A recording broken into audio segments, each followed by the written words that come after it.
Ampak gre za to, da so potem skozi nekaj postavili, so to 1, 2, 3 vojne preživeli. Vse tiste pretrese, vse padce, vzpone, različnih vlad, različnih držav, vse to so preživeli. In se počel kaj se vprašati, pa kaj je v ozadju tega, da so uspeli preživeti toliko različnih obdobij.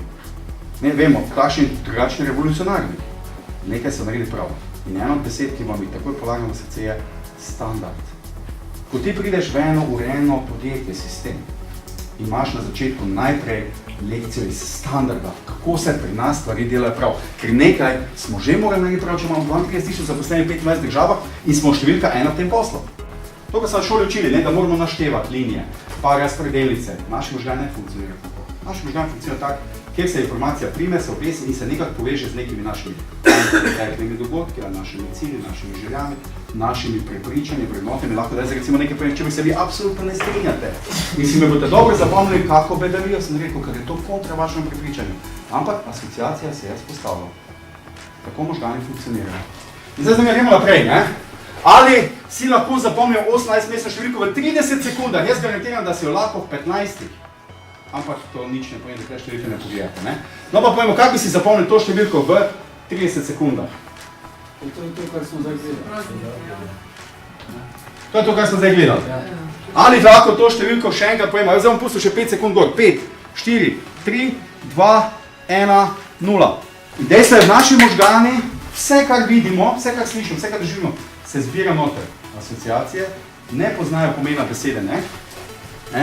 In paradajz, nema veze, tudi če jaz rečem, ne razbite od njem, ga imate noter.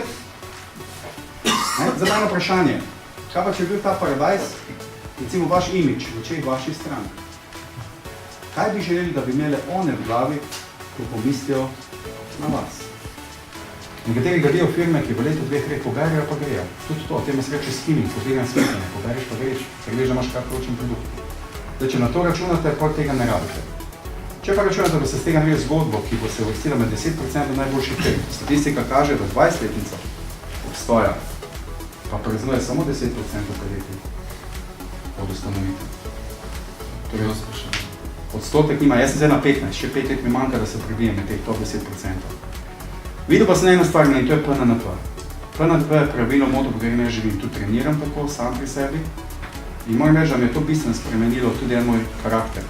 Jaz namreč po naravi sem ful perfekcionist, prej sem bil še hujši. Zdaj pa sem s pomočjo tega pravila sprejel, da nekatere stvari v življenju rabijo svoj cajt, da pač ne moš med vsega enkrat. To pa ne pomeni, da enkrat ne dosežeš na eni taki fantastični ravni. In to je, pričakuj napredek, ne perfekcije.